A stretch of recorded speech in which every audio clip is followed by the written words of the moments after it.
নমস্কার বন্ধুরা, গত 28/8/2025 তারিখে পশ্চিমবঙ্গ সরকার থেকে একটি নোটিফিকেশন পাবলিশ করা হয়েছে। এই নোটিফিকেশনটি করা হয়েছে একলম্বো মডেল রেসিডেন্সিয়াল স্কুলে কিছু শিক্ষক এবং অশিক্ষক নিয়োগ করা হবে। সেই নিয়ে আজ আমরা এই ভিডিওতে বিস্তারিত জানব। এই টিচিং বা নন টিচিংয়ের যে নোটিফিকেশনটি বের হয়েছে তাতে কোন কোন পোস্টের ভ্যাকেন্সি আছে এবং সেগুলি ভ্যাকেন্সির সংখ্যা কত আছে, তাদের এডুকেশনাল কোয়ালিফিকেশন কি লাগবে, কিভাবে আপনারা অ্যাপ্লিকেশন করবেন এবং অ্যাপ্লিকেশনের ডেট কবে থেকে শুরু হচ্ছে, কবে শেষ হবে এবং এই পোস্টগুলির জন্য যে কনসুলেটেড রেমুনারেশন আছে সেটি বা কত দেওয়া হবে টিচিং বা নন টিচিং পোস্টগুলির জন্য এবং অ্যাপ্লিকেশন করার জন্য কি কি ডকুমেন্টস আপনাদের লাগবে, এই সমস্ত কিছু নিয়ে এই ভিডিওতে আমরা আলোচনা করব। আপনারা যদি আমাদের চ্যানেলে নতুন হয়ে থাকেন তাহলে অবশ্যই চ্যানেলটি সাবস্ক্রাইব করে রাখতে পারেন, কারণ আপনারা জানেন যে সামনেই ইলেকশন আসতে চলেছে। এই ইলেকশনের আগে বিভিন্ন ধরনের কন্ট্রাকচুয়াল এবং স্থায়ী পদের নিয়োগের বিজ্ঞপ্তি প্রকাশ হবে। তাই সেই সমস্ত বিজ্ঞপ্তিগুলির আপডেট সবার আগে পাওয়ার জন্য আপনারা চাইলে আমাদের চ্যানেলটি সাবস্ক্রাইব করে রাখতে পারেন। আপনারা এখানে নোটিফিকেশনটি দেখতে পাচ্ছেন, যেটি গত 28/8/2025 তারিখে পশ্চিমবঙ্গ সরকারের office of the project officer come district welfare officer backward classes welfare and tribal development Purulia থেকে প্রকাশ করা হয়েছে। এখানে মূলত বলা হচ্ছে একলব্য যে মডেল রেসিডেন্সিয়াল স্কুল আছে সেই মডেল রেসিডেন্সিয়াল স্কুলের জন্য কিছু শিক্ষক এবং অশিক্ষক পদে নিয়োগ করা হবে। সেই নিয়ে এখানে বিস্তারিত জানানো হয়েছে। এই যে পদগুলি আছে এই পদের জন্য অ্যাপ্লিকেশন করার এখানে যে স্টার্টিং ডেট দেওয়া হয়েছে, অর্থাৎ সাবমিশন অফ অ্যাপ্লিকেশন ডেট, সেটি হলো 29/8/2025 তারিখ এবং এই ডেট ক্লোজ হচ্ছে 18/9/2025 তারিখে 5টার সময়। অর্থাৎ আপনারা অ্যাপ্লিকেশন করতে পারবেন 29/8/2025 তারিখ থেকে 18/9/2025 তারিখ পর্যন্ত এই অ্যাপ্লিকেশনের প্রক্রিয়াটি চলবে। এবং এখানে আরও জানানো হচ্ছে application are invited in prescribe format for filling up the following vacant post of teaching and non teaching staff for Eklavya model residential school ব্র্যাকেটে যেটি দেওয়া আছে English medium school Punsa Bardhaman Purulia by engaging suitable candidate. Engagement will made on purely contract basis for period 1 year duration. The contractual period may be extended on yearly basis if satisfactory service is found. এখানে বলা হচ্ছে মূলত এই Eklavya model স্কুলের জন্য যেসব শিক্ষক এবং অশিক্ষক পদে নিয়োগ করা হবে সেটি কিন্তু পিওরলি কন্ট্রাক্ট বেসিসে থাকবে, যেটি 1 বছরের জন্য নেওয়া হবে। আরও বলা হচ্ছে the details of vacancy of teaching and non-teaching staff to be engaged on contract basis and other terms and condition of below। অর্থাৎ নিচে এখানে দেওয়া হয়েছে, দেখুন সিরিয়াল নাম্বার। এখানে টিচিং পদে 6টি পোস্টের জন্য নিয়োগ করা হবে। যে পোস্টগুলি হলো টিচার ইনচার্জ পদে নেওয়া হবে এবং ইংলিশ এটি অর্থাৎ অ্যাসিস্ট্যান্ট টিচার, যেটি পিজিটি অর্থাৎ পোস্ট গ্র্যাজুয়েট টিচার পদে নেওয়া হবে ইংলিশের জন্য, এবং পরেরটিও অর্থাৎ ম্যাথামেটিক্সের জন্য এখানে অ্যাসিস্ট্যান্ট টিচার নেওয়া হবে পোস্ট গ্র্যাজুয়েট টিচার, এবং হিস্ট্রির জন্য নেওয়া হবে, বাংলার জন্য নেওয়া হবে এবং বায়োলজিক্যাল সায়েন্সের জন্য নেওয়া হবে। এই সব পদগুলি জন্য যে এডুকেশনাল কোয়ালিফিকেশন টিচার ইনচার্জের জন্য এখানে চেয়েছে পোস্ট গ্র্যাজুয়েট উইথ বিএড, এবং ইংলিশের জন্য চেয়েছে post graduate English in with B Ed এবং পোস্ট গ্র্যাজুয়েট, এবং ম্যাথামেটিক্সের জন্য post graduate in mathematics with B Ed, এবং হিস্ট্রির জন্য post graduate in history with B Ed, এবং পোস্ট গ্র্যাজুয়েট ইন বেঙ্গলি বাংলার জন্য উইথ বিএড, এবং পোস্ট গ্র্যাজুয়েট বায়োলজিক্যাল সায়েন্স এখানেও বলা হচ্ছে botany or zoology with B Ed.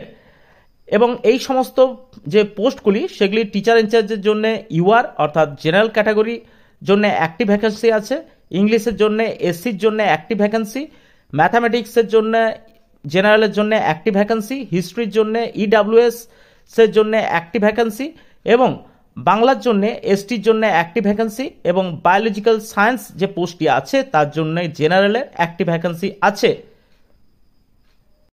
তো এটি গেল টিচিং পোস্টের জন্য। এবার আমরা আলোচনা করব নন টিচিং পোস্টের জন্য। এখানে 8টি পোস্টের রিক্রুটমেন্ট করা হবে, যেগুলি হলো সুপারিনটেন্ডেন্ট অফ বয়েজ হোস্টেল, যেটির কোয়ালিফিকেশন লাগছে গ্র্যাজুয়েট। এখানে ইউআর ক্যাটাগরিতে একটি ভ্যাকেন্সি আছে। এবং দ্বিতীয় যে পোস্টটি আছে matron of girls hostel, graduate qualification, category UR এবং ভ্যাকেন্সি আছে একটি। ক্লার্ক নেওয়া হবে, যেখানেও এডুকেশনাল কোয়ালিফিকেশন চাওয়া হয়েছে গ্র্যাজুয়েট, ইউআরের জন্য একটি ভ্যাকেন্সি আছে। পিয়নের জন্য 8 পাস, ইউআরের জন্য একটি ভ্যাকেন্সি। ক্লার্কের জন্য, কুকের জন্য এখানে এডুকেশনাল কোয়ালিফিকেশন ক্লাস 8, ইউআর এর একটি ভ্যাকেন্সি। হেল্পারের জন্য ক্লাস 8, ইউআর এর একটি ভ্যাকেন্সি এবং সুইপারের জন্য এখানে যোগ্যতা ক্লাস 8, ইউআর এর জন্য একটি ভ্যাকেন্সি এবং টয়লেট ক্লিনারের জন্য ক্লাস 8, ইউআর এর জন্য একটি ভ্যাকেন্সি এবং নাইট গার্ডের জন্য ক্লাস 8 এবং ইউআর এর জন্য একটি ভ্যাকেন্সি এখানে দেওয়া হয়েছে। এবারে যে গুরুত্বপূর্ণ বিষয় বলা হচ্ছে consolidated monthly remuneration for teaching and non teaching staff. এখানে সেটি বলা হয়েছে এই কনসোলেটেড রেমুনারেশন নিয়ে। এখানে বলা হচ্ছে টিচার ইন চার্জের জন্য যে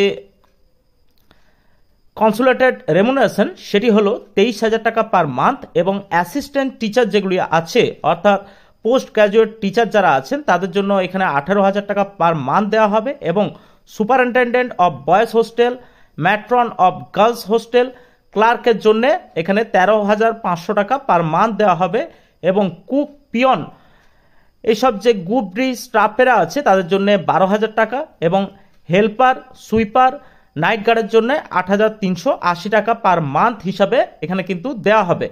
এবং method of recruitment of teaching staff এখানে বলা হচ্ছে direct recruitment with viva voice, অর্থাৎ ভাইবা ভয়েসের মাধ্যমে এখানে কিন্তু রিক্রুটমেন্টটি করা হবে on contractual basis. Preference will be given to local resident, অর্থাৎ এখানে লোকাল রেসিডেন্ট হিসাবে প্রেফারেন্স বেশি দেওয়া হবে। এবং method of recruitment of non teaching স্টাফে বলা হচ্ছে কুক কাম হেল্পার এই সমস্ত যে পোস্টগুলি আছে এদের জন্য বলা হচ্ছে direct recruitment through viva voice. এখানেও কিন্তু ভাইবা ভয়েসের মাধ্যমে সিলেকশন করা হবে, এখানেও কিন্তু একই রকম বলা আছে। এবং বাকি যে পোস্টগুলি আছে সেগুলিও কিন্তু ওই ভাইবা ভয়েসের মাধ্যমেই এখানে রিক্রুটমেন্ট করা হবে। এবং কোয়ালিফিকেশন নিয়ে এখানে যেটি বিস্তারিত বলা হয়েছে মাস্টার ডিগ্রি লেভেলে অ্যাটলিস্ট 50% মার্কস থাকতে হবে এবং যেটি গুরুত্বপূর্ণ বিষয়টি বলা হয়েছে আপনারা দেখতে পাচ্ছেন the candidate must have 10 year teaching experience in approve service in English medium recognise high school on the last date of submission application, অর্থাৎ 10 years এক্সপিরিয়েন্স থাকতে হবে যে সমস্ত ক্যান্ডিডেটরা অ্যাপ্লিকেশন করবেন। এবারে এজ লিমিট হিসেবে এখানে বলা হয়েছে for the post of the teacher in charge, এখানে বলা হচ্ছে 18 থেকে 45 বছরের মধ্যে হতে হবে এই টিচার ইনচার্জ পোস্টের জন্য। এবং এখানে আরও বলা হচ্ছে বাকি যে সমস্ত পোস্টগুলি আছে সেটির ক্ষেত্রে 18 থেকে 38 বছর বয়সের মধ্যে হতে হবে। এবং এখানে আপনার ST, SC, OBC category wise ছাড় দেওয়া হবে। আপনারা এই অ্যাপ্লিকেশনটি purulia.gov.in এর যে রিক্রুটমেন্টের পেজ আছে সেই পেজ থেকে কিন্তু ডাউনলোড করতে পারবেন। এবং এখানে আপনারা কিভাবে অ্যাপ্লিকেশন করবেন, এখানে submit application along with relevant document, অর্থাৎ যে সমস্ত ডকুমেন্টগুলি এখানে চাওয়া হয়েছে সে সমস্ত ডকুমেন্টসগুলি আপনাদের দিতে হবে, যেমন এডুকেশনাল কোয়ালিফিকেশন এই সমস্তগুলি। এবং তারপর এটি ড্রপ বক্সে দিতে হবে এই অ্যাড্রেসে। এখানে অ্যাড্রেসটি আপনারা দেখতে পাচ্ছেন project officer come district welfare officer, backward classes welfare and tribal development, Purulia, pin number 723101। এবং এটি জমা করার যে তারিখ দেওয়া আছে সেটি হলো 29/8/2025 তারিখ থেকে 18/9/2025 তারিখের মধ্যে। এবং এখানে কি কি ডকুমেন্টস আপনাদের দিতে হবে সেগুলি কিন্তু এখানে বলা হয়েছে। এজ প্রুফ দিতে হবে এজ প্রুফ হিসাবে আপনারা অ্যাডমিট কার্ড এবং সেকেন্ডারির যে এক্সামিনেশন সার্টিফিকেট সেটি কিন্তু দিতে পারেন। রেসিডেন্সিয়াল প্রুফ দিতে হবে, আধার কার্ড বা ভোটার কার্ড, এবং মার্কশিট দিতে হবে। যে সমস্ত আপনাদের এডুকেশনাল কোয়ালিফিকেশন আছে সেগুলির এক্সপিরিয়েন্স সার্টিফিকেট অবশ্যই দিতে হবে। কাস্ট সার্টিফিকেট যদি কারো থেকে থাকে তাহলে কিন্তু কাস্ট সার্টিফিকেট দিতে হবে, এবং ভ্যালিড মোবাইল নাম্বার এবং ভ্যালিড ইমেল অ্যাড্রেস দিতে হবে। তো এই যে ডিটেলস নোটিফিকেশনটি এটি আপনারা পুরুলিয়ার যে অফিসিয়াল ওয়েবসাইট আছে purulia.gov.in সেখান থেকে আপনারা ডাউনলোড করতে পারবেন। এবং আপনাদের এই নিয়ে কোনো কোশ্চেন থাকলে আপনারা অবশ্যই সেটি আমাদের কমেন্ট বক্সে জানাতে পারেন। এবং পরবর্তী ক্ষেত্রে যেসব কন্ট্রাকচুয়াল রিক্রুটমেন্ট বা স্থায়ী পদে রিক্রুটমেন্টের বিজ্ঞপ্তি আসতে চলেছে সেগুলি পাওয়ার জন্যে আপনারা চাইলে আমাদের চ্যানেলটি সাবস্ক্রাইব করে রাখতে পারেন। আজ এই পর্যন্তই, দেখা হচ্ছে পরের অন্য কোনো ভিডিওতে। ভালো থাকবেন, ধন্যবাদ।